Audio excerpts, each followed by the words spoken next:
చెప్తున్నా. Page number 53 first పద్యం చదివి దాని అర్థం ఏంటిదో మీకు చెప్పబోతున్నా. ఇనుము విరిగినేమి ఈ మారు మూమారు కాచి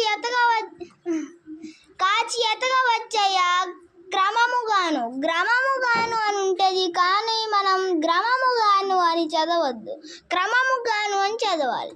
మనసు విరిగినేమి ఈ మరి చేర్చరాదయ్యా విశ్వదాభిరామ వినురవేమ.